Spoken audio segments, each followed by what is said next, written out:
रक्षा राज्य मंत्री संजय सेठ ने अपने कार्यालय में प्रेस वार्ता का आयोजन किया, जहां मुख्य रूप से सिंदूर की सफलता को लेकर के उन्होंने जानकारी दी और साथ में रांची में बिजली, पानी और यातायात व्यवस्था को लेकर के उन्होंने राज्य सरकार पर निशाना साधा और कहा कि जिस तरीके से चालान काटा जा रहा है यह आम आदमी को पीड़ा देने का काम कर रही है। आगे उन्होंने कहा कि पानी को लेकर के पूरे क्षेत्र में हाहाकार है, लेकिन प्रशासनिक पदाधिकारी जो है वो सुन नहीं रहे हैं। सहित तमाम जो मुद्दे हैं उनको लेकर के जो है रक्षा राज्य मंत्री संजय सेठ ने निशाना साधा और कहा कि अगर प्रशासन अपने कर्तव्यों में सुधार नहीं करती है, अपने कामों में सुधार नहीं करती है, तो वह जनता के साथ जो है सड़क पर उतरेंगे। आगे केंद्रीय रक्षा राज्य मंत्री क्या कुछ कर रहे हैं प्रेस वार्ता के दौरान देखें आप। सिंदूर कैसे नाम पड़ा? आप उसको ड्रामाबाजी कह रहे हैं। एक मंत्री, पूर्व मंत्री, धिक्कार है, धिक्कार है ऐसे मंत्री को। पूरी दुनिया ऑपरेशन सिंदूर को महत्वपूर्ण मान रही है। पूरी दुनिया भारतीय सेना की मुरीद हो गई है। हम इंडिजिनस हो गए। हमारा रिफाइंड सेक्टर 70% आत्मनिर्भर हो गया है और उसी आत्मनिर्भरता से हमने धूल चटा दी आतंकवादियों को, पाकिस्तान को 23 मिनट में। अब उसको कहते हैं ड्रामा है क्या? तिरंगा, भारतीय तिरंगा लेकर निकलना ड्रामा है क्या? यही उनकी सोच है। अब अधिकारियों के कान पे जू कब रहेंगी? क्या हम लोग सड़क पर उतरे? लगातार अधिकारियों को, माने जो भाषा वो समझते हैं उस भाषा से हमने बात की। पावर कट क्यों हो रहा है आज तक मेरे को समझ नहीं आया। और वो एक दूसरे पे फेंका फेंक कर रहे हैं। वो पानी बोल रहा है कि नहीं बिजली नहीं है, बिजली वाला बोल रहा है नहीं साहब आंधी आ गई, तूफान आ गया। तो इतना छुई मुई हो गई कि भाई जरा से आंधी में घंटों घंटों। आज सुबह से हम, कल रात में हम पहुंचे हैं रांची। आज सुबह से ही हम ग्रामीण क्षेत्रों में भ्रमण करके आ रहे हैं। ग्रामीण क्षेत्रों में कहा कि 3 दिन से लाइट ही नहीं आई।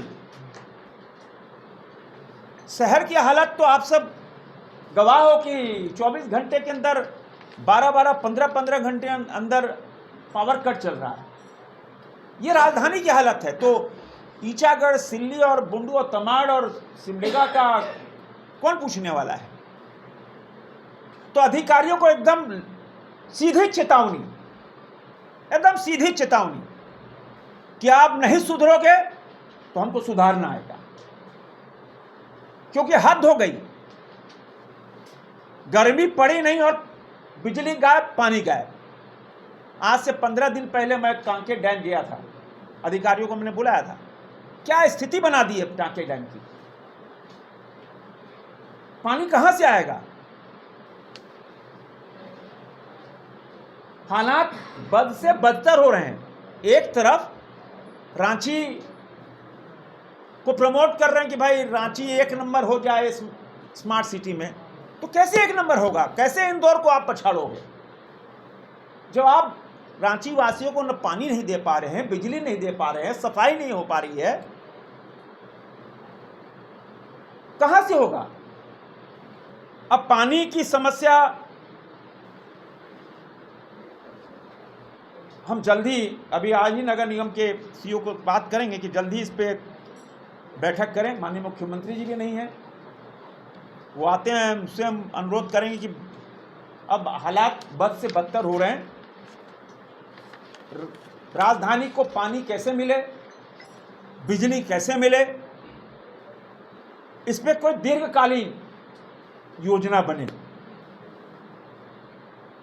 और एक और, आज सुबह में ग्रामीण इलाकों में तो ओरमांझी से फोन आया। कम से कम 150 फोन मेरे पास आए कि थाने के लोग गाड़ी पकड़ पकड़ कर रोजाना 5 से 10 लाख रुपया वसूल रहे हैं सिर्फ ट्रैफिक चालान के नाम पर। रांची के अंदर आतंक हो गया है। एक एक स्कूटी का 30-30, 40-40 हजार रुपया फाइन। क्या है भाई? यातायात का नियम का पालन होना चाहिए, मैं उसका सबसे बड़ा समर्थक हूं। सिविक सेंस होना चाहिए, उसका बड़ा समर्थक हूं। पॉलिसी नहीं है ये। आप पॉलिसी की बात करें, पॉलिसी नहीं है, हम अभी की बात करें कि आज मैं पहुंचा, सैकड़ों मेरे घर पे बेटियां सुबह 6 बजे से पहुंची हैं कि देखिए इतना इतना फाइन हुआ, इतना इतना फाइन हुआ है। इसको तुलना मत करो यार।